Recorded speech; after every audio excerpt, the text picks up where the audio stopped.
12 ದಿನದ ಧರಣಿ ಅಂತ್ಯ. ಸಮಸ್ಯೆ ಬಗೆಹರಿಸುವ ಭರವಸೆಯೊಂದಿಗೆ ವಾಪಸ್ ಪಡೆದ ವಿಕಲಚೇತನ ಸಂತೋಷ್ ಕುಮಾರ್.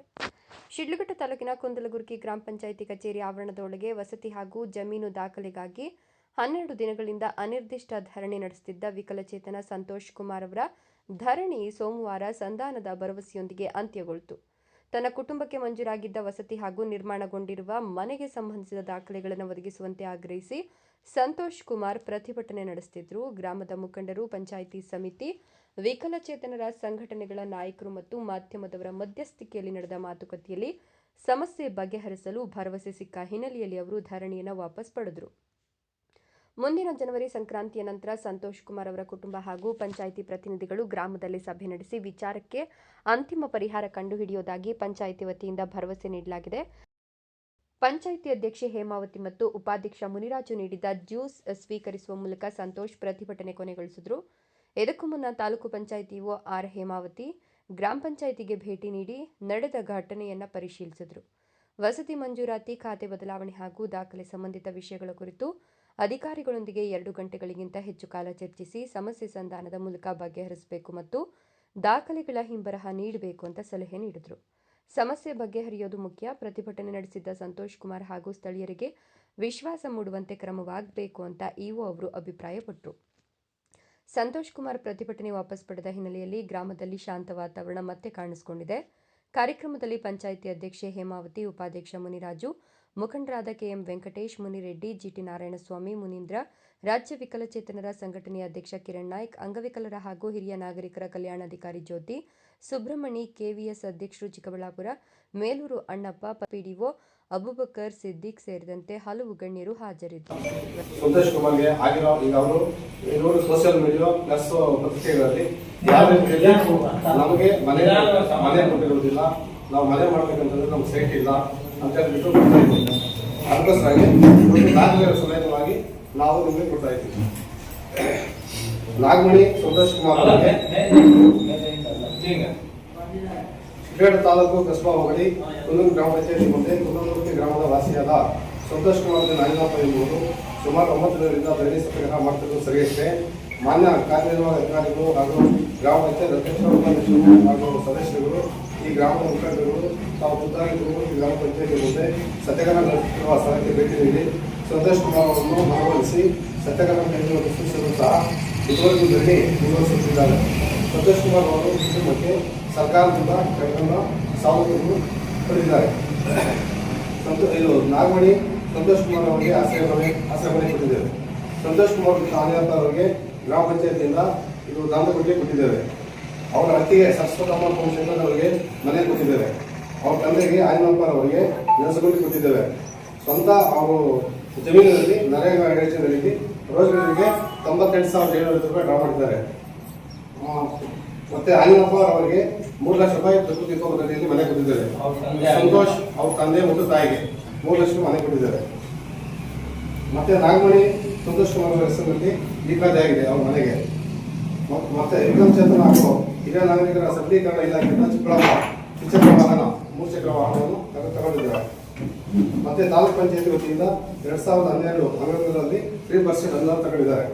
ಮತ್ತೆ ನಾಗಮಣಿ ಸಂತೋಷ್ ಕುಮಾರ್ ಅವರು ಅಂಗನವಾಡಿ ಕಾರ್ಯಕರ್ತೆ ಕೆಲಸ ಮಾಡ್ತಾ ಇದ್ದಾರೆ. ಮತ್ತೆ ಮಾರುತಿ ಕುಮಾರ್ ಆಯ್ನಪ್ಪ ಅವ್ರ ತಮ್ಮ ಕೆನರಾ ಬ್ಯಾಂಕ್ನಲ್ಲಿ ಕೆಲಸ ಮಾಡ್ತಾ ಇದ್ದಾರೆ. ಮತ್ತೆ ಸಂತೋಷ್ ಕುಮಾರ್ ಅವರು ಅಂಗನವಾಡಿ ವೇತನ ಸಹ ಪಡ್ತಾ ಇದ್ದಾರೆ. ಇಷ್ಟು ಸಹ ಅನುದಾನ ಪಡೆದರೂ ಸಹ ನಮ್ಮ ಗ್ರಾಮ ಪಂಚಾಯತಿಯನ್ನು ಅವರು ಪ್ರತಿದಿನ ಸೋಷಿಯಲ್ ಮೀಡಿಯಾದಲ್ಲಿ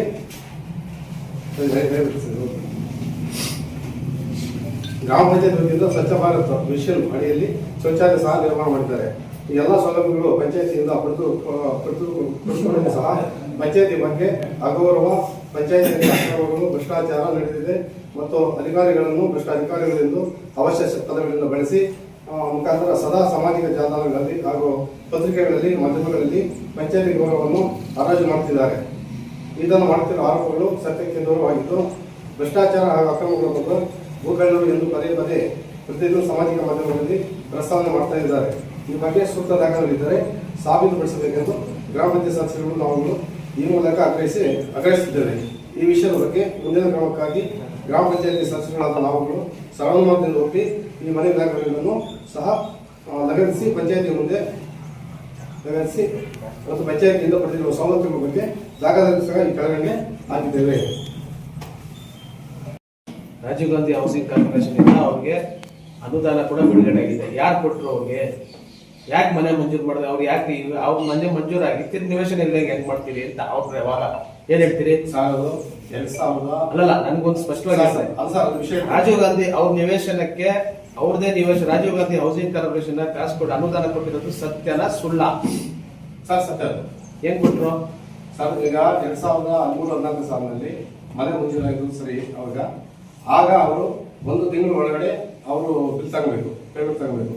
ತಗೊಂಡಿದ್ದ ವರ್ಷದಲ್ಲಿ ಗ್ರಾಮ ಪಂಚಾಯತ್ ವತಿಯಿಂದ ರೈತರಿಗೆ ಅನುಕೂಲ ಆಗಲಿ ಅಂತ ಹೇಳ್ಬಿಟ್ಟು GPS ಮಾಡಿದ್ದು ಸತ್ಯ.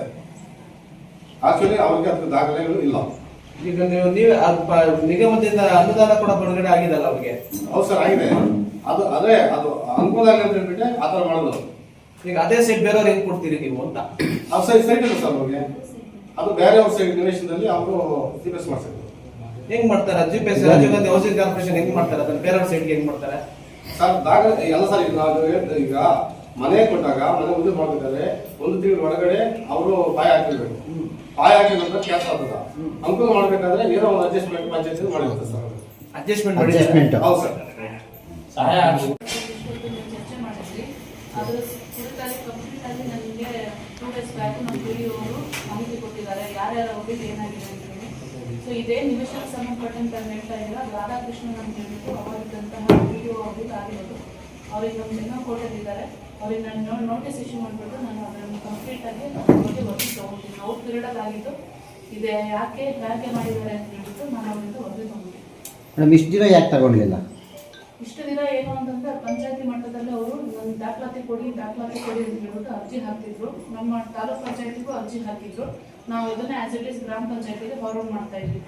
ಇಷ್ಟು ಡೀಟೇಲ್ ಆಗಿ ಅಂದ್ರೆ ಅವರು ಗ್ರಾಮ ಪಂಚಾಯತಿಗೆ ಕೇಳ್ತಿರುವಂತ ಮಾಹಿತಿಗಳು ನಮ್ಮಲ್ಲಿ ಲಭ್ಯ ಇಲ್ಲ ಅಂತ ಹೇಳ್ಬಿಟ್ಟು ವಿವರ ಕೊಡ್ತಾ ಇದ್ವಿ. ಅದನ್ನು ನಾವು ಯಥಾವತ್ತಾಗಿ ಅರ್ಜಿದಾರರಿಗೆ ಎಂಡಾರ್ಸ್ಮೆಂಟ್ ಕೊಡಿ ಅಂದ್ಬಿಟ್ಟು ನಿಮ್ಮ ಹಂತದಲ್ಲೇ ಕ್ರಮ ವಹಿಸಿ ಅಂತ ಹೇಳ್ಬಿಟ್ಟು ನಾವು PDOಸ್ಗೆ ಹಾಕ್ತಾ ಇದ್ವಿ. ಇಲ್ಲಿಂದ ಬರುವಂತ ಅರ್ಜಿಗಳನ್ನ ನಾವು ತಾಲೂಕು ಮಟ್ಟದ ನಾವು ಕ್ರಮ ವಹಿಸಲ್ಲ. ಬರುವಂತ ನಮ್ಮ ತಾಲೂಕ್ ಪಂಚಾಯತಿಗೆ ಬರುವಂತ ದೂರ ಅರ್ಜಿಗಳನ್ನ ನಾವು ಆ ಕನ್ಸರ್ನ್ ಗ್ರಾಮ ಪಂಚಾಯತಿಗೆ ಹಾಕ್ಬಿಟ್ಟು ಇವ್ರಿಗೆ ಮಾಹಿತಿ ಈ ರೀತಿ ಕೋರಿರ್ತಾರೆ, ಇವ್ರಿಗೆ ಕೊಟ್ಟು ನಿಯಮಾನುಸಾರ ನಿಮ್ಮ ಹಂತದಲ್ಲಿ ಕ್ರಮ ವಹಿಸಿ ಅಂತ ಹೇಳ್ಬಿಟ್ಟು ನಾವು ಹಾಕ್ತೀವಿ. ಅದೇ ರೀತಿ ಯಾವಾಗ ಇವರು ಹೊಸದಾಗಿ ಬಂದು 15-20 ದಿನ ಇದೆ ಚಾರ್ಜ್ ತಗೊಂಡು ಇದ್ದಂತ ಹಳೆ PDO ಅವರು ಅವ್ರಿಗೆ ಎಂಡಾರ್ಸ್ಮೆಂಟ್ ಕೊಟ್ಟಿದ್ದಾರೆ. ಓರಲ್ಲಿ ಅವ್ರಿಗೆ ಎಕ್ಸ್ಪ್ಲೈನ್ ಮಾಡಿದ್ದಾರೆ. ಮೇಡಮ್, ಈಗ ಸಮಗ್ರವಾಗಿ ಎಲ್ಲ ತನಿಖೆ ಮಾಡ್ತೀರಾ ಮೇಡಮ್? ಈ ಪಂಚಾಯತಿ ಆಗಿರಬಹುದು, ಆಗದಿರೇ ಇರಬಹುದು. ಈಗ ಅದನ್ನೇ ಹೇಳ್ತಾ ಇದ್ದೀನಿ. ಈಗ ರಾಧಾಕೃಷ್ಣನ್ ಅನ್ನೋರು ಹೌದಿಲ್ಲ ಆಗಿದೆ ಅಂತ ಹೇಳ್ಬಿಟ್ಟು ನನಗೆ ಈಗ ಇರುವಂತ ಹಾಲಿ PDO ಅವರು ಮೊನ್ನೆ ವರದಿ ಕೊಟ್ಟಿದ್ದಾರೆ. ಮೊನ್ನೆ ನಾನು 3 ಡೇಸ್ ಬ್ಯಾಕ್ ಬಂದಿದ್ದೆ. ಅವಾಗ ನಾನು ಹೇಳೋದಿದ್ದೆ ಅವ್ರ ಮೌಖಿಕವಾಗಿ ಡೀಟೇಲ್ ಆಗಿ ನಾನು ರಿಪೋರ್ಟ್ ಕೊಡಿ ಅಂತ ಹೇಳಿ ಗೊತ್ತಾಗಿದೆ. ರಾಧಾಕೃಷ್ಣನ್ ಅನ್ನೋರಿಗೆ ನಾನು ಕೂಡ ನೋಟಿಸ್ ಇಶ್ಯೂ ಮಾಡಿ ಅವರಿಂದ ವರದಿ ತಗೊಂಡಿದ್ದೀನಿ. ಅದನ್ನ ನಮ್ಮ ಮೇಲಧಿಕಾರಿಗಳಿಗೂ ಗಮನಕ್ಕೆ ತರ್ತೀನಿ. ಶಿಸ್ತು ಪ್ರಾಧಿಕಾರ ಯಾರಿದ್ದಾರಲ್ಲ ಅಂದ್ರೆ ಅವ್ರ ಕಡೆಯಿಂದ ತಪ್ಪಾಗಿದ್ರೆ ಅದನ್ನು ಕೂಲಂಕುಷವಾಗಿ ಪರಿಶೀಲನೆ ಮಾಡಿಬಿಟ್ಟು ನಾವು ಅವ್ರಿಗೆ ಮಾಡ್ತೀವಿ. ಆದ್ರೂ ಕೂಡ ನಮ್ಮ ಪಂಚಾಯತಿ ಮುಂದೆ ಧರಣಿ ಮಾಡಿ ಇವತ್ತು ಪಂಚಾಯತಿ ಆಡಳಿತ ಮಂಡಳಿ ಸದಸ್ಯರಿಗೆ, ಅಧ್ಯಕ್ಷರಿಗೆ, ಉಪಾಧ್ಯಕ್ಷರಿಗೆ ಅವಮಾನ ಮಾಡಿದ್ದಾರೆ ಸಂತೋಷ್ ಅವರು ಅಂತ ನಿಮ್ಗೆ ದೂರು ಕೊಟ್ಟು ಅದ್ರ ಬಗ್ಗೆ ಅಂತ ಮಾತಾಡ್ತಾರೆ. ನನಗೆ ದೂರು ಕೊಡ್ತಿಲ್ಲ ಅವ್ರು. ಈ ರೀತಿ ನಮ್ಗೆ ಆಗ್ತಾ ಇದೆ ಅಂತ ಹೇಳ್ಬಿಟ್ಟು ಅವರು ಸುದ್ದಿಗೋಷ್ಠಿಯಲ್ಲಿ ಅವ್ರು ನಮ್ಗೆ ಹೇಳ್ತಾ ಇದ್ದಾರೆ. ಮನ ಹೊಂದಿದ್ದೀವಿ ನಾವು, ಈ ರೀತಿ ನಮ್ಮ ಅವಧಿಯಲ್ಲಿ ಆಗಿಲ್ಲ ಅಂತ ಹೇಳ್ಬಿಟ್ಟು ಅವರು ಒಂದು ಏನು ಅದು ಕನ್ಸರ್ನ್ ಏನಿದೆ ಅದು ನಿಮ್ಮ ಮುಂದೆ ಶೇರ್ ಮಾಡ್ತಾ ಇದ್ದಾರೆ. ಅವರು ಮೇಡಮ್ ಅವರು ವೈಯಕ್ತಿಕವಾಗಿ ಇದು ಮಾಡ್ತಾ ಇಲ್ಲ. ಸೊ ಪಂಚಾಯತಿ ವಿರುದ್ಧ ಅಲ್ವಾ ಹೋರಾಟ ಮಾಡ್ತಾರೆ. ಇನ್ನು ಅವರಿಗೆ ವಿರುದ್ಧ ಮಾಡ್ತಿರೋದಕ್ಕೆ ನಾವೇನು ಅಪೋಸಿಷನ್ ಇಲ್ಲ. ಈಗ ಕಾನೂನು ಅಡಿಯಲ್ಲಿ ಪ್ರತಿಯೊಬ್ಬರಿಗೂ ಹೋರಾಟ ಮಾಡಕ್ ಹಕ್ಕಿದೆ. ನ್ಯಾಯಯುತವಾಗಿ ಶಾಂತಿಯುತವಾಗಿ ಮಾಡಬೇಕು ಅಂತ ನಮ್ಮ ಸಂವಿಧಾನ ಅವ್ರಿಗೆ ರೈಟ್ಸ್ ಕೊಟ್ಟಿದೆ. ಮೊನ್ನೆ ಕೂಡ ನಾನು ಅದನ್ನು ಹೇಳಿದ್ದೀನಿ. ಅದು when it comes to personal ಅದ್ರ ಬಗ್ಗೆ ನಮ್ದೇನು ಪಾತ್ರ ಇರೋದಿಲ್ಲ. ನಾವು ಅವ್ರಿಗೆ ಮಾಡಬೇಡಿ ಅಂತಾನು ಹೇಳೋಕ್ಕಾಗಲ್ಲ, ಮಾಡಿ ಅಂತ ನಾವು ಸೂಚನೆನೂ ಕೊಡೋಕ್ಕಾಗಲ್ಲ. ಅವರು ಒಂದು ಅಳಲ್ ಏನಿದೆ ನಮ್ಮ ಹೋಗಿಲ್ಲ ಆಗಿಲ್ಲ ಅಂತ ಹೇಳ್ಬಿಟ್ಟು ಅವರು ತಮ್ಮ ತಿಳ್ಕೊಂಡಿದ್ದಾರೆ. That is their personal relation. ಇರುವಂಥ PDO ಅವರು ಈಗ ಅವರು ತಂದು ಕೂತಿದ್ದಾರೆ, ವರದಿ ಕೊಟ್ಟಿದ್ದಾರೆ. ಸೊ ರಾಧಾಕೃಷ್ಣನ್ ಅವರ ವರದಿ ಆಗಿದೆ. ಅವರು ಅವ್ರದ್ದು ನಮ್ಮ ಮೇಲಧಿಕಾರಿಗಳು ಒತ್ತಾಯ ಮಾಡ್ಲಿಕ್ಕೆ ಏನಾದರೂ ಅವ್ರು ಮಾತಾಡಿದ್ರ? ಅವ್ರ ಧರಣಿ ಬಗ್ಗೆ ನನಗೇನು ಮನವಿ ಅಂದ್ರೆ ನನಗೇನು ಲೆಟರ್ ಕೊಟ್ಟಿರ್ಲಿಲ್ಲ. ನಾವು ಈಗ ಬಂದಾಗೆಲ್ಲ ನಾನು PDO ಅವ್ರಿಗೂ ಹೇಳಿದ್ದೀನಿ, ಎಲ್ಲ ಇವ್ರಿಗೂ ಹೇಳಿದ್ದೀವಿ, ಅವರು ಕೂಡ ಹೇಳಿದ್ದೀವಿ. ಪಂಚಾಯತಿ ಮುಂದೆ ಬಂದಾಗ ತಮ್ಮ ಗಮನಕ್ಕೆ ಬಂದಿರುತ್ತೆ. ಸೊ ಆಗ್ಲಾದ್ರೂ ನೀವು ಒಂದು ಏನಕ್ಕಪ್ಪ ಈ ಥರ ಧರಣಿ ಮಾಡ್ತಾ ಇದ್ರಿ, ನಿಮ್ಮ ಸಮಸ್ಯೆ ಏನು ಅಂತ ಆದರೂ ಕೇಳಿ. ನಾನು ಕೊಟ್ಟಿದ್ದೀನಿ ನಿಮ್ಗೆ ರೈಟಿಂಗ್ ಅಲ್ಲಿ ಅಂತಂದ್ರು. ಸೊ ರೈಟಿಂಗ್ ಅಲ್ಲಿ ಕೊಟ್ಟಿದ್ದಾರೆ. ಅದನ್ನು ಕೂಡ ಗ್ರಾಮ ಪಂಚಾಯತಿ ಫಾರ್ವರ್ಡ್ ಮಾಡಿದ್ದೀನಿ. ಅದ್ರ ಮೇಲೆ ನಮ್ಮ ವರದಿನ ತರಿಸ್ಕೊಂಡಿದ್ದೀನಿ.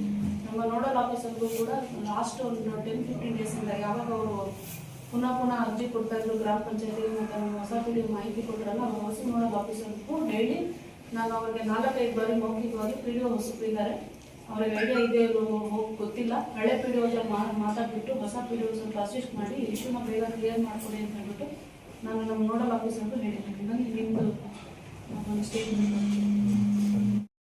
ಸದಸ್ಯರು 2020ರಿಂದ 2025 5 ವರ್ಷದಿಂದ ನಾವು ಸದಸ್ಯರಾಗಿದ್ದೀವಿ. ಈ ನಮ್ಮ 5 ವರ್ಷದಲ್ಲಿ ಈ ಆಡಳಿತಾವಧಿಯಲ್ಲಿ ಯಾವುದೇ ವಯಸ್ಸು ಆಗಿಲ್ಲ, ಯಾವ ನಮ್ಮ ಪಂಚಾಯತ್ ಮಿಸ್ಯೂಸ್ ಆಗಿಲ್ಲ. ನಾವೆಲ್ಲ ಒಗ್ಗಟ್ಟಾಗಿ ಯಾಕೆ ಏನು ಸ್ಕೀಮ್ಸ್ ಬರುತ್ತೆ, ಏನು ಜನರಿಗೆ ಏನು ಒದಗಿಸ್ಕೋಬಾರ್ದು, ಸಮಂಜಸವಾಗಿ ನ್ಯಾಯಸಮ್ಮತವಾಗಿ ಪಕ್ಷಾತೀತವಾಗಿ ಎಲ್ಲರಿಗೂ ಅವರವರ ಇದಕ್ಕೆ ಸರಿಯಾಗಿ ಅವ್ರಿಗೆ ಏನು ಕೊಡಬೇಕು ಅದನ್ನೆಲ್ಲ ನಾವು ಪಕ್ಷಾತೀತವಾಗಿ ಸಮಾಧಾನವಾಗಿ ಎಲ್ಲ ಕೊಟ್ಟಿದ್ದೀವಿ. ನಮ್ಮ ಪಂಚಾಯತಿಯಿಂದ ಯಾವುದೇ ಯಾರಿಗೆ ಆಗಲಿ ತೊಂದರೆ ಆಗಿಲ್ಲ ಅಂತ ನಾವು ಪ್ರಮಾಣ ಮಾಡಿ ಹೇಳ್ತೀವಿ.